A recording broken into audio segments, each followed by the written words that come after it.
दोस्तों ये कहानी है एक ऐसे एस्ट्रोनॉट की जो अपने साथी एस्ट्रोनॉट के साथ एक स्पेस मिशन कंप्लीट करके पृथ्वी पर वापस आ रहा था, लेकिन बीच रास्ते में उनके स्पेसक्राफ्ट पर कोई अजीब सी चीज उन पर बड़ा ही घातक अटैक कर देती है, जिसमें उस एस्ट्रोनॉट का साथी एस्ट्रोनॉट मारा जाता है। इसके बाद जब उस बचे हुए एस्ट्रोनॉट को क्वारंटीन किया जाता है तो रात में उसके शरीर में बहुत ज्यादा भयंकर दर्द होने लगता है और उसके शरीर से एक बड़ा ही अजीब डरावना सा एलियन जीव बाहर निकलता है, जिसे देखकर सबके होश उड़ जाते हैं कि ये चीज आखिर है क्या और यहाँ धरती पर कैसे और किस मकसद से आई है। इसके बाद साइंटिस्ट डिसाइड करते हैं कि वो लोग इस डरावने जीव पर रिसर्च करके इसे दूसरे देशों के खिलाफ युद्ध में इसका इस्तेमाल एक हथियार के तौर पर करेंगे, जिसके लिए वो इस एलियन जीव को हर रोज आधी रात को खाने के लिए एक कैदी को उसके हवाले कर देते थे। अब यहाँ तक तो सब कुछ सही चल रहा था, लेकिन ये जीव साइंटिस्ट के लिए एक आफत तब बन जाता है जब वो उन्हीं पर अटैक करने लग जाता है। तो अब देखते हैं कि क्या साइंटिस्ट इस एलियन जीव को मार पाएंगे या फिर ये खतरनाक एलियन जीव पूरी पृथ्वी पर से इंसानियत को खत्म कर देगा। चलिए जानते हैं। तो कहानी की शुरुआत साल 1983 के समय से होती है, जहां स्पुतनिक नाम के रशियन स्पेस शटल में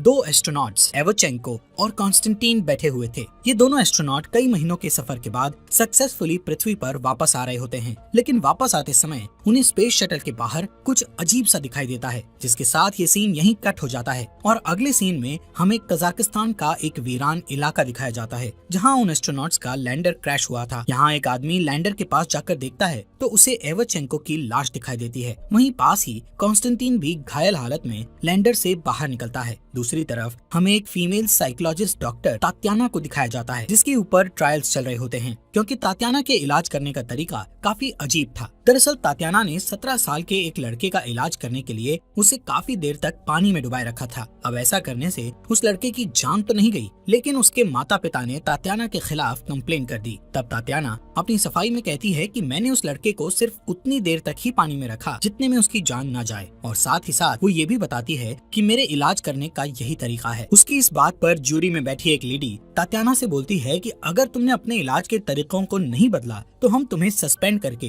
तुम्हारा मेडिकल करियर यहीं खत्म कर देंगे। जूरी की बात सुनकर तात्याना काफी फ्रस्ट्रेट हो जाती है, क्योंकि उसके इलाज का तरीका भले ही अजीब हो, पर इसी तरह से उसने ऐसे लोगों को भी ठीक कर दिया था जिसे कोई दूसरा डॉक्टर ठीक नहीं कर पाया। वहीं पास ही सेमिराडोव नाम का एक आर्मी ऑफिसर इस ट्रायल को देख रहा होता है और वो थोड़ी देर बाद तात्याना से एक मेडिकल केस में हेल्प मांगते हुए कहता है कि अगर तुम्हें ये केस इंटरेस्टिंग लगे तो तुम अपने तरीके से ट्रीटमेंट कर सकती हो, और जब भी तुम इस केस को छोड़ना चाहो तो वापस लौट सकती हो। इस मदद के बदले सेमिराडोव उसके ऊपर लगे सारे चार्जेस को हटाकर उसका सस्पेंशन रुकवा देगा, जिस बात को सुनते ही तात्याना उसकी मदद करने के लिए मान जाती है। इसके बाद तात्याना को एक हेलीकॉप्टर से किसी अनजान जगह पर ले जाया जाता है, जहाँ आगे का सफर वो लोग ट्रक से तय करते हैं। रास्ते में सेमिराडोव तात्याना को बताता है कि तुम्हारा पेशेंट वही एस्ट्रोनॉट है जो स्पुतनिक स्पेस प्रोब में बैठकर अंतरिक्ष में गया था, यानी उसका पेशेंट कॉन्स्टेंटीन ही है, जिसे हमने शुरुआत में देखा था। जब से कॉन्स्टेंटीन और उसका दोस्त अंतरिक्ष से वापस आए हैं, तब से वो लोग रशिया के नेशनल हीरो बन चुके हैं, क्योंकि ऐसा पहली बार है कि कोई इंसान अंतरिक्ष में जाकर वापस आया हो। लेकिन आर्मी ने अपने देश की जनता से इस बात को छुपा कर रखा था कि उनका एक नेशनल हीरो यानी एवचेंको मर चुका है, बल्कि उन्होंने हर तरफ ये खबर फैला रखी थी कि स्पेस से वापस आने के कारण दोनों नेशनल हीरोज को पृथ्वी के एटमॉस्फेयर में एडजस्ट करने में थोड़ी प्रॉब्लम हो रही है, इसीलिए उन्हें कुछ हफ्तों तक क्वारंटीन में रखा गया है। वहीं तात्याना को बस इतना ही बताया गया था कि कॉन्स्टेंटीन एमनीशिया का पेशेंट है, लेकिन कॉन्स्टेंटीन की हाई सिक्योरिटी देखकर वो समझ जाती है कि उससे कुछ तो छुपाया जा रहा है। फिर थोड़ी देर बाद सेमिराडोव उसे लेकर एक ग्लास चैम्बर के बाहर जाता है, जिस चैम्बर में रीगल नाम का एक डॉक्टर कॉन्स्टेंटीन का इलाज करने की कोशिश कर रहा था। ये देखकर तात्याना गर्म कॉफी का एक कप लेकर कॉन्स्टेंटीन के चैम्बर में जाती है, जहाँ हम देख पाते हैं कि उसने कॉफी के कप को हैंडल से पकड़ रखा है, लेकिन कॉन्स्टेंटीन उस गर्म कॉफी के खौलते हुए कप को बिना किसी तकलीफ के पी लेता है। यहाँ तात्याना उससे बहुत अच्छे से बात करती है। तब तात्याना ग्लास चैम्बर से बाहर निकल के सेमिराडोव से बताती है कि इस हादसे की वजह से कॉन्स्टेंटीन के दिमाग पर बुरा असर हुआ है, जिससे उसने डिप्रेशन में आकर अपनी सेंसिटिविटी खो दी है। ये बताकर तात्याना सेमिराडोव से कहती है, मुझे इस केस में ऐसा कुछ भी नहीं दिखता जिसे दूसरा कोई डॉक्टर ठीक नहीं कर सकता, इसलिए मैं वापस जाना चाहती हूँ। इस पर सेमिराडोव बताता है कि अगला हेलीकॉप्टर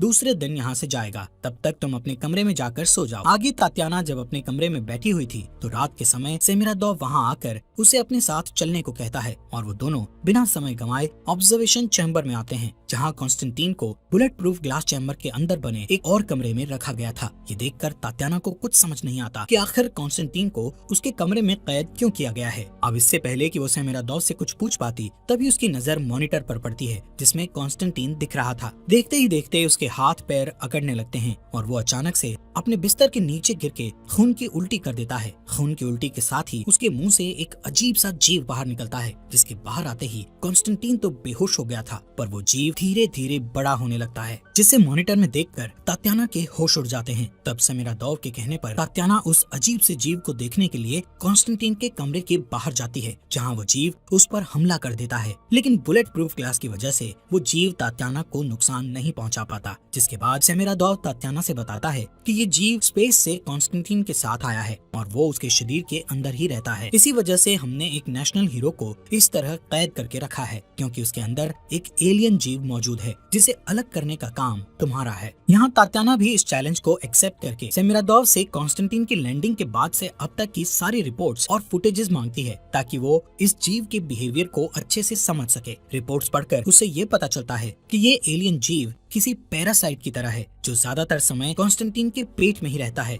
जब वो पेट में रहता है तो उसकी लंबाई लगभग 30 सेंटीमीटर होती है, लेकिन कॉन्स्टेंटीन के शरीर से बाहर निकलते ही उसे ऑक्सीजन मिलती है, जिससे उसकी लंबाई आधा मीटर हो जाती है। वो एलियन जीव कॉन्स्टेंटीन के शरीर से बाहर निकलने के लिए एक टॉक्सिन रिलीज करता है, जिससे कॉन्स्टेंटीन के शरीर की मसल्स लूज होकर फैल जाती हैं, ताकि वो एलियन जीव आसानी से बाहर निकल सके। ये जीव हर रात 2:40 से लेकर 3:10 के बीच उसके शरीर से बाहर निकलता है और कुछ समय बाहर रहने के बाद वो वापस कॉन्स्टेंटीन के शरीर में चला जाता है। इस पूरे समय तक कॉन्स्टेंटीन बेहोश ही रहता है और उसे ये तक पता नहीं कि उसके अंदर कोई एलियन जीव रहता है। तात्याना को रिपोर्ट पढ़कर ये भी पता चलता है कि रीगल ने एक बार उस एलियन जीव को कॉन्स्टेंटीन के शरीर से अलग करने की कोशिश की थी, लेकिन एलियन जीव से अलग होते ही कॉन्स्टेंटीन की हालत खराब होने लगी थी। पर वो जीव जैसे ही कॉन्स्टेंटीन के शरीर में वापस गया तो कॉन्स्टेंटीन दोबारा ठीक हो गया। यानी कहीं न कहीं उस एलियन जीव ने ही कॉन्स्टेंटीन को अब तक बचा रखा है, वरना लैंडर के क्रैश करने के बावजूद भी उसका जिंदा रह पाना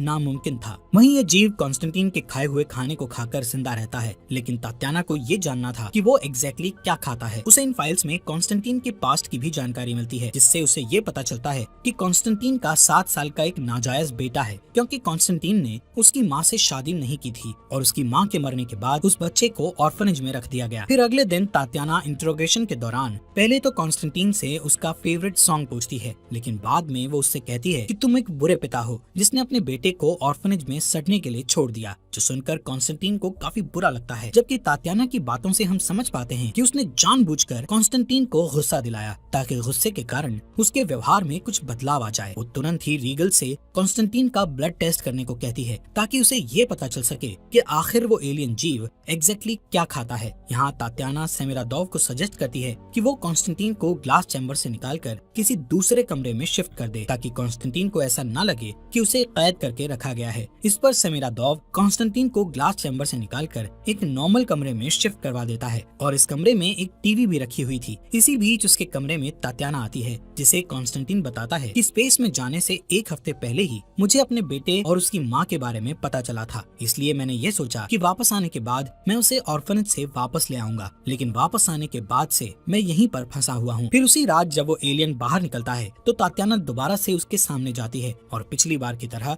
इस बार भी उनके बीच बुलेट प्रूफ ग्लास होता है, लेकिन इस बार वो एलियन तात्याना को देखकर उसके ऊपर हमला करने की कोशिश नहीं करता, बल्कि वो तो एक खिलौने की तरफ अट्रैक्ट हो रहा था, जो खिलौना दरअसल कॉन्स्टेंटीन का फेवरेट खिलौना था। ये देखकर तात्याना उस खिलौने के साथ बुलेट प्रूफ चैम्बर के अंदर जाती है, जहाँ वो जीव उस खिलौने के साथ ऐसे चिपकने लगता है मानो वो उसका भी फेवरेट खिलौना हो। उस जीव को खिलौने के साथ खेलता देखकर तात्याना उसे छूने की कोशिश करती है, जिस कारण वो जीव उस पर हमला करके उसके पैरों को बुरी तरह से घायल कर देता है। तब सोल्जर्स आसपास की लाइट्स जलाकर उस जीव को कंफ्यूज करते हैं और इस मौके का फायदा उठाकर तात्याना को वहां से बाहर निकाल लिया जाता है। वो होश में आने के बाद सेमिरादोव से अपनी ऑब्जर्वेशन शेयर करते हुए बताती है कि वो एलियन कॉन्स्टेंटीन की फीलिंग्स को महसूस कर सकता है और शायद इसीलिए वो उस खिलौने की तरफ अट्रैक्ट हो रहा था। तात्याना फिर से वीडियो फुटेजेस को देखती है तो उसे ये पता चलता है कि वीडियो में कुछ ग्लिच है, यानी उस वीडियो से कुछ छेड़छाड़ की गई है। वो इस बारे में रीगल से पूछती है, लेकिन रीगल उसे कुछ भी नहीं बताता। दरअसल रीगल रिसर्च करके नोबेल प्राइज पाना चाहता था, इसलिए वो तात्याना तात्याना को कुछ बता नहीं रहा होता, जिस पर तात्याना उससे कहती है कि मुझे तुम्हारे नोबेल प्राइज से कोई मतलब नहीं है, बल्कि मुझे तो सिर्फ सच जानना है। वहीं रीगल भी ये बात जान रहा था कि अकेले वो अपनी रिसर्च पूरी नहीं कर सकता, क्योंकि वो इस केस में काफी दिनों से लगा हुआ था। लेकिन तात्याना के आने के बाद ही उसे कुछ जरूरी इंसाइट्स मिले हैं, इसलिए वो तात्याना की मदद करने के लिए तैयार हो जाता है। जिसके बाद वो तात्याना को एक गाड़ी में छुपाकर इस फैसिलिटी से दूसरी तरफ ले जाता है, जहाँ सिर्फ कुछ ही लोगों को जाने की परमिशन थी। वो उसे नाइट विजन बाइनोकुलर्स देकर कहता है कि तुम गाड़ी के अंदर से ही सब कुछ देखती रहो। तात्याना देखती है कि वहाँ एक कैदी को केज के अंदर ले जाया जा रहा था और इसी के साथ सारी लाइट्स बंद कर दी गई। कुछ देर बाद एलियन जीव केज के अंदर आकर उस कैदी को एक ही झटके में मारकर उसके मांस को खाने लगता है। ये देखकर तात्याना के होश उड़ जाते हैं और हम एज एन ऑडियंस जान पाते हैं कि ये केज उसी ग्लास चैम्बर से जुड़ा हुआ है, जिसके अंदर कॉन्स्टेंटीन को हर रात रखा जाता है ताकि वो एलियन केज में आकर प्रिजनर्स को खा सके।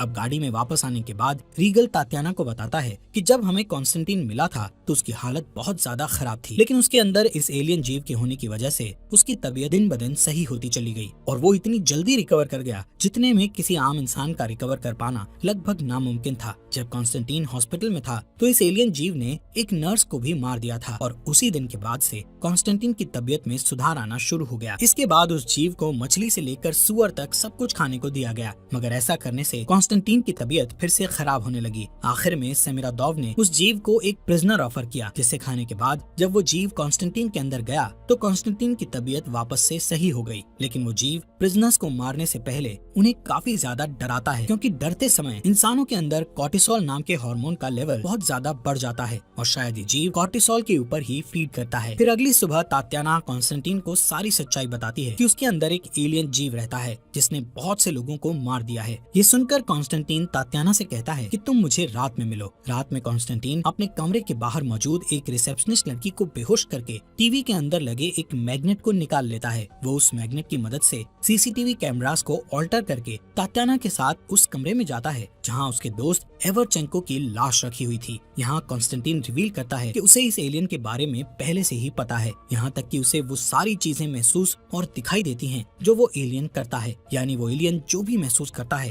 वो सारी चीजें कॉन्स्टेंटीन को भी महसूस होती हैं और उसे अच्छे से पता है कि हर रात ये एलियन प्रिजनर्स को मार के उनका मांस खाता है। लेकिन इतना सब जानने के बावजूद भी कॉन्स्टेंटीन अनजान बना हुआ है, क्योंकि अगर सेमिरादोव को ये बात पता चल गई तो वो कॉन्स्टेंटीन को इस फैसिलिटी से कभी नहीं जाने देगा। दरअसल कुछ ही दिनों में यहाँ एक इंस्पेक्शन टीम आने वाली है, जिनके आने तक कॉन्स्टेंटीन को अपना नाटक जारी रखना होगा। इंस्पेक्शन टीम से क्लियरेंस मिलते ही कॉन्स्टेंटीन को छोड़ दिया जाएगा और ऐसा तभी पॉसिबल है जब कॉन्स्टेंटीन इन बातों से अनजान बना रहे। वो तात्याना से रिक्वेस्ट करता है कि तुम सेमिरादोव को मत बताना कि मैं और वो एलियन सेम फीलिंग शेयर करते हैं, क्योंकि सेमिरादोव को इस बात का पता चल गया तो वो मुझे बाहर नहीं जाने देगा। कॉन्स्टेंटीन ने तात्याना को ये बातें इसलिए बताई क्योंकि उसे अच्छे से पता था कि तात्याना बहुत इंटेलिजेंट है, जो बहुत ही जल्द सारी सच्चाई का पता लगा लेगी, इसलिए उसने पहले ही सब कुछ कन्फेस कर दिया। उसकी बातें सुनकर तात्याना को बहुत बुरा लगता है, क्योंकि उनके देश के लोग कॉन्स्टेंटीन को एक नेशनल हीरो मानते हैं, लेकिन ये नेशनल हीरो सब कुछ जानते हुए भी प्रिजनर्स की हत्या होने दे रहा है। तात्याना उससे कहती है कि अगर मैं तुम्हारी जगह होती तो खुद की जान ले लेती। ऐसा कहकर वो यहाँ से जा रही होती है कि तभी एक सोल्जर उसे गिरफ्तार कर लेता है, क्योंकि वो एक रेस्ट्रिक्टेड एरिया में घूम रही थी। इसके बाद सेमिरादोव उसे खुद लेकर केज के पास जाता है, क्योंकि सेमिरादोव को इस बात का पता चल गया था कि रीगल तात्याना को पहले भी इस केज के पास लेकर आया था। सेमिरादोव उससे कहता है कि तुम्हें इस बार नाइट विजन बाइनोकुलर्स की जरूरत नहीं पड़ेगी, बल्कि मैं तुम्हें सब कुछ करीब से दिखाऊंगा। फिर हम तात्याना और सेमिरादोव को केज के पास देखते हैं, जहां इस बार एक नहीं बल्कि 2 प्रिजनर्स को लाया गया था और हर बार की तरह इस बार भी वो एलियन केज में आकर उन प्रिजनर्स को मारने ही वाला था कि तभी तात्याना केज को खोलकर उस जीव के सामने चली जाती है। लेकिन वो उस पर हमला नहीं करता, क्योंकि कॉन्स्टेंटीन और ये एलियन सेम फीलिंग शेयर किया करते थे, जिस कारण ये एलियन तात्याना को नुकसान नहीं पहुंचाता। तभी तात्याना कॉन्स्टेंटीन का फेवरेट गाना गाने लगती है, जिससे वो एलियन बिल्कुल शांत पड़ जाता है। जबकि दूसरी तरफ कॉन्स्टेंटीन वापस से होश में आने लगता है, जो देखकर हम समझ पाते हैं कि कॉन्स्टेंटीन कुछ हद तक उस एलियन को कंट्रोल कर सकता है। इसी बीच एक प्रिजनर वहाँ से भागने की कोशिश करता है, जिस पर वो एलियन एक झटके में ही उस प्रिजनर का सिर धड़ से अलग करके उसे मार देता है। हालांकि इस इंसिडेंट को देखकर सेमिरादोव तात्याना से पूछता है कि क्या कॉन्स्टेंटीन इस एलियन को कंट्रोल कर सकता है, जिसके जवाब में तात्याना कहती है कि वो इस एलियन को पूरी तरह से कंट्रोल नहीं कर सकता। इस जवाब से सेमिरादोव समझ जाता है कि अगर तात्याना को और ज्यादा समय दिया जाए तो वो कोई न कोई तरीका खोज ही लेगी जिससे कॉन्स्टेंटीन और एलियन को अलग किया जा सके। वहीं अगली सुबह जब तात्याना और रीगल एवरचेंको की लाश का परीक्षण कर रहे होते हैं तो तात्याना रीगल से बताती है कि एवरचेंको को फर्स्ट स्टेज का कैंसर था, जिसका पता हमारे डॉक्टर्स को तो नहीं चल पाया, लेकिन उस एलियन ने एवरचेंको की बीमारी का पता लगा लिया और इसीलिए उसने कॉन्स्टेंटीन के शरीर में रहने का फैसला किया। यहाँ हम ये भी जान पाते हैं कि एवरचेंको की मौत क्रैश में नहीं हुई, बल्कि उस एलियन ने ही एवरचेंको को जान से मारा था। इसी बीच तात्याना रीगल से कहती है कि मैं कॉन्स्टेंटीन को लेकर यहाँ से भागने वाली हूँ और हमें यहाँ से भागने में तुम्हारी मदद चाहिए। अब पहले तो रीगल सेमिरादोव के डर से उसकी मदद करने को तैयार नहीं होता, लेकिन बाद में वो उसकी मदद के लिए तैयार हो जाता है क्योंकि वो अपने नोबेल प्राइज के चक्कर में और प्रिजनर्स की जान नहीं लेना चाहता था। आगे हम तात्याना को कॉन्स्टेंटीन के पास देखते हैं जहाँ वो उससे बताती है कि आज हम दोनों यहाँ से एस्केप करने वाले हैं, लेकिन एस्केप करने से पहले मैं उस एलियन को तुम्हारे शरीर से अलग कर दूंगी। दरअसल तात्याना का प्लान ये था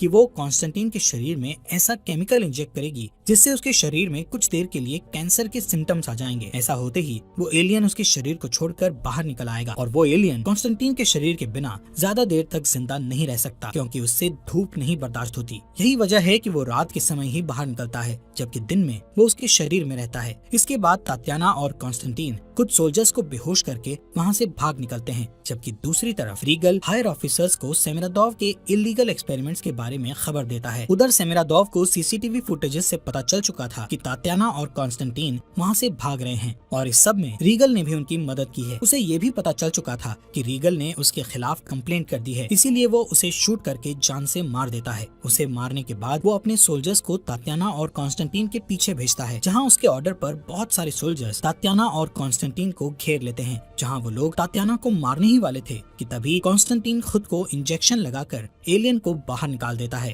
वो तात्याना को बचाने के लिए उस एलियन को कंट्रोल करके सभी सोल्जर्स को मरवा देता है। अब इस मौके का फायदा उठाकर तात्याना कॉन्स्टेंटीन को लेकर वहाँ से भाग निकलती है, जिससे वो एलियन पीछे छूट जाता है। इधर कॉन्स्टेंटीन और एलियन एक दूसरे से दूर जाते ही कमजोर होने लगते हैं क्योंकि उन दोनों में एक सिम्बायोटिक रिलेशन बन गया था, यानी वो दोनों ही एक दूसरे पर डिपेंडेंट थे। एलियन से कॉन्स्टेंटीन को ताकत मिलती थी और कॉन्स्टेंटीन के शरीर में रहकर वो एलियन जिंदा रह पाता था। दूसरी तरफ सेमिरादोव का सामना उस एलियन से होता है, लेकिन कॉन्स्टेंटीन से दूर होने के कारण वो एलियन काफी कमजोर पड़ चुका था। इसीलिए सेमिरादोव उसे एक बॉक्स में डालकर तात्याना और कॉन्स्टेंटीन के पास पहुंचता है। हालांकि अब तक कॉन्स्टेंटीन की हालत भी बहुत ज्यादा खराब हो चुकी थी और इस बात का फायदा उठाकर सेमिरादोव तात्याना को मारने ही वाला होता है कि तभी कॉन्स्टेंटीन पूरी हिम्मत करके उस एलियन को फिर से कंट्रोल करके सेमिरादोव को मरवा देता है। वो एलियन सेमिरादोव को मारने के बाद कॉन्स्टेंटीन के मुंह से होते हुए उसके पेट में चला जाता है, जिससे कॉन्स्टेंटीन की तबीयत दोबारा से ठीक होने लगती है। लेकिन इतना खून खराबा देखने की वजह से कॉन्स्टेंटीन को बहुत बुरा लगता है, इसलिए वो खुद को शूट करके मार लेता है ताकि उसके साथ एलियन भी मारा जाए। इसके बाद कहानी के लास्ट सीन में दिखाया जाता है कि तात्याना कॉन्स्टेंटीन के बेटे को ऑर्फनेज में जाकर अडॉप्ट कर लेती है। इसी के साथ ये बेहतरीन मूवी यहीं पर खत्म हो जाती है।